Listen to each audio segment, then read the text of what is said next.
Hoje, quinta-feira, mais uma edição do Gente do MPD que Fala. É uma parceria nossa com o Movimento Ministério Público Democrático e o apoio da Câmara Brasileira de Diagnóstico Laboratorial.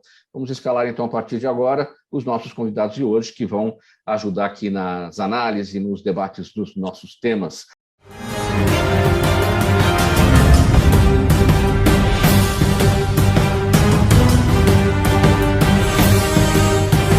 Olá, boa tarde, estamos chegando, o programa Gente que Fala está no ar, meio-dia em ponto agora, eu sou o Mauro Friesman, nossa audiência nos acompanha pela Rádio Trianon AM 740 de São Paulo, pela Rádio Universal AM 810 de Santos, imagens das redes sociais para você acompanhar a gente também. E fechando aqui a nossa bancada, professor Gonzalo Vecina Neto, da Faculdade de Saúde Pública da USP, idealizador do SUS, da Anvisa também. Tudo bem, professor Gonzalo? Mais uma vez, seja bem-vindo. Muito bom revê-lo aqui.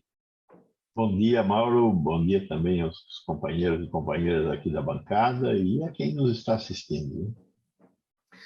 Vamos lá para o nosso primeiro assunto, 12:03. O Procurador-Geral da República, Augusto Aras, deve oficiar o ministro da Economia, Paulo Guedes, para ter mais informações se sua offshore está ativa e se fez investimentos no exterior durante o governo de Jair Bolsonaro. A gente soube essa semana, o ministro Paulo Guedes é dono, ao lado de sua esposa e também da sua filha, da offshore Dreadnought, sediada nas Ilhas Virgens Britânicas. A mera abertura da empresa não é ilegal, desde que os recursos sejam declarados à Receita Federal e ao Banco do Brasil. Servidores públicos, porém, têm de atender a critérios específicos, e a prática é vedada a membros da alta administração federal que têm acesso a informações privilegiadas. Para pontuar aqui a respeito dessa investigação chamada Pandora Papers, foi feita pelo Consórcio Internacional de Jornalistas Investigativos, mobilizou 615 jornalistas de 149 veículos em 117 países. E no Brasil fazem parte da investigação o site Poder 360, a revista Piauí, a Agência Pública e o site Metrópolis. Professor Gonzalo, sua expectativa, o que pode acontecer a partir desse momento em que o PGR Augusto Aras vai oficiar o ministro Paulo Guedes para ter mais informações sobre tudo isso? Bom, é um rato gordo, né? Um rato de 50 milhões, né? Estamos vendo que o que é bom para os outros não é bom para eles, né? Então, essa ideia do cegamento aí que o procurador colocou já foi feita no passado por um ministro da Justiça. Ele tomou essa providência, cegou os recursos que ele tinha fora do Brasil. Agora, o posto Ipiranga acha que ele é melhor que os outros, que é uma característica desse governo, né? Ele se acha melhor que os outros. Então, está acima da verdade, acima da justiça. Espero que de algum lugar, e certamente não virá das gavetas do Aras, e eu acho que o destino dessa apuração, de novo, são as gavetas do Aras, a mesa dele só tem gavetas, né?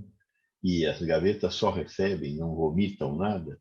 Então, acho que não vai ter nada, não vai acontecer absolutamente nada, nós só vamos passar vergonha e ficar com raiva de ter um ministro da Economia ganhando dinheiro à custa de nós. Então, o gás de cozinha fica mais caro e o dinheiro dele nas Ilhas Virgens fica maior. Só isso.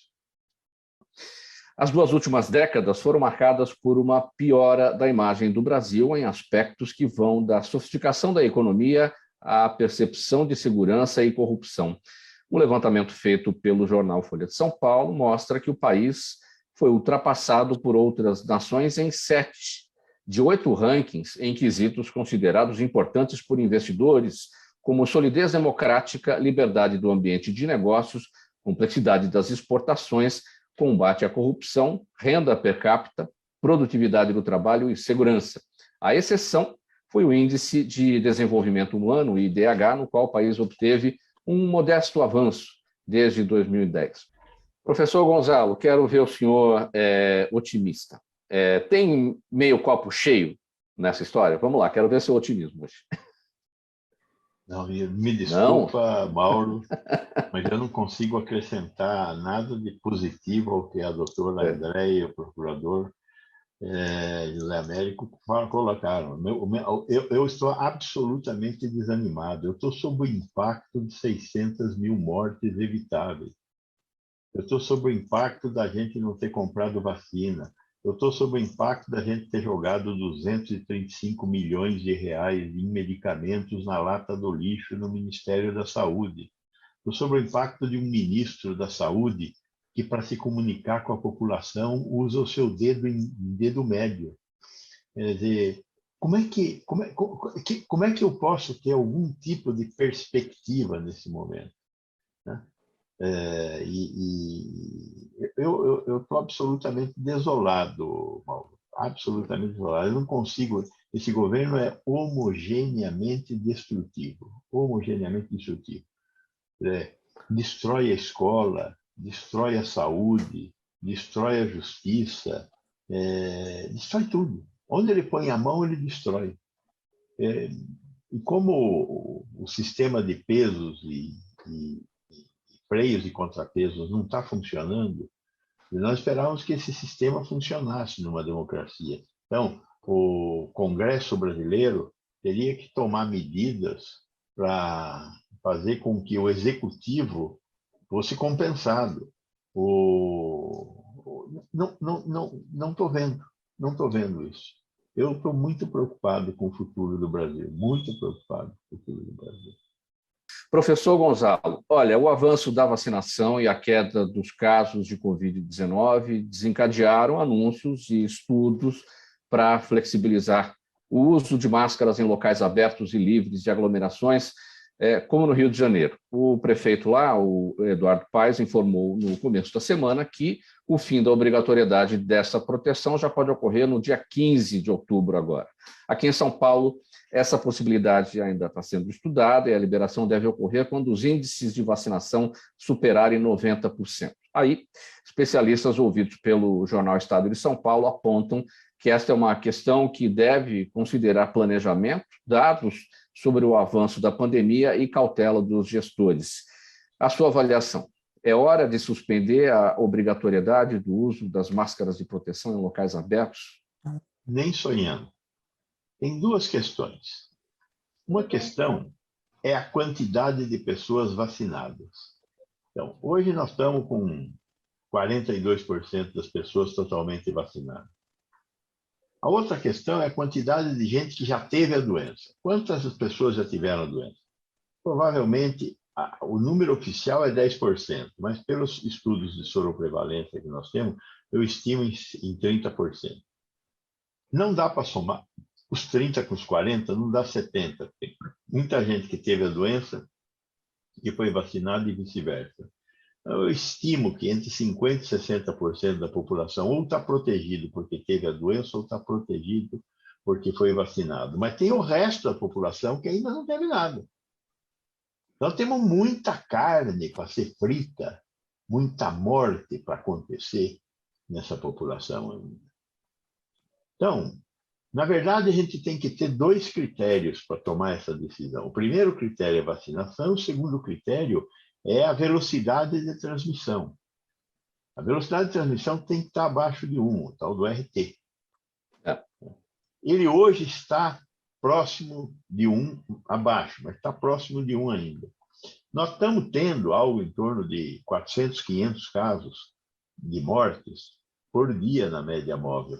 Tendência de queda, tendência de queda. Agora, tem uma variante nova circulando no país, que é a Delta. Não fez o estrago que ela fez nos outros países, por causa da proteção que a Gama está nos dando. A Gama foi tsunâmica. A variante nossa do Amazonas fez um estrago fantástico no país. Matou gente que não acabava mais. Pois bem, ela deu, ao mesmo tempo que ela fez essa desgraça, ela nos protegeu da Delta. Essa é a diferença entre Brasil, Índia, Estados Unidos, Inglaterra, Israel. Lá eles não têm gama, não tiveram gama. Aqui nós tivemos. Então, provavelmente o que nos protege é a quantidade de gente que teve a gama. E aí está protegido contra a delta, porque tem um perfil muito semelhante à gama e à delta, do ponto de vista genético. Então, essa é a hipótese que nós fazemos para que a delta esteja andando devagar. Agora, a delta tomou conta esses casos todos são delta no Brasil inteiro. No Brasil inteiro temos gente contaminada pela delta e transmitindo a doença. Então, não é hora de facilitar. Não é hora de dizer que não vai ter mais máscara. Tem que continuar máscara, tem que continuar o distanciamento social e, muito provavelmente, não tem carnaval. Podemos ir no campo de futebol, os vacinados. Podemos ir no cinema, os vacinados. Podemos ir no teatro, os vacinados. E com lotação controlada. Vamos distensionar? Vamos distensionar. Mas vamos distensionar com respeito ao tipo de pandemia que nós estamos vivendo e aos 600 mil mortes que nós já temos. Então, essa é a minha opinião, Mauro. Distensionar lentamente, como se diz no popular, né, e devagar com o andor. Agora, o que é que tem, então, por trás dessas possíveis medidas, né, de retirar a máscara em grandes cidades, São Paulo e Rio de Janeiro, as duas maiores cidades do Outubro Brasil? de 2022. É só isso que tem. Quer dizer, são políticos querendo fazer política e agraciar, agradar o poder econômico, as elites econômicas, que é quem pode se beneficiar de uma situação de ganhar dinheiro à custa de vidas. Concluir, professor Gonzalo? Está dito. Está dito. O que nós temos que ver é que olhar para essas duas coisas. Vacinação, que apesar do que o procurador falou que nós vacinamos pouco, deviam ter vacinado mais. Não compramos vacinas. As vacinas que nós estamos usando chegaram aqui, foram compradas em março. Então, podíamos ter feito isso muito mais rapidamente. Então, tem muitas críticas aí. E temos que tomar muito cuidado com essa ideia de carnaval de rua. Carnaval de rua não dá para controlar. Dá para controlar onde eu posso saber quem entra e como entra. Onde não tem quem entra e como entra, fazer um carnaval de rua hoje seria uma atitude genocida, sem nenhuma dúvida, né? Então, temos que tomar muito cuidado e temos que cobrar dos nossos governantes, né? E, nesse sentido, também ter a aliança do Ministério Público, que tem que ficar de perto olhando esse negócio aí, né? Professor Vecina, Cláudio Ortega no Instagram com a gente. Com brevidade, por favor, professor, a sua opinião sobre o protocolo encomendado pelo ministro da Saúde, Marcelo Queiroga, que rejeitou o uso do chamado tratamento precoce. Rejeitou o uso do chamado tratamento precoce e hoje, notícia da revista Fórum, o presidente da República pediu para o Queiroga suspender a análise e a aprovação pela Conitec.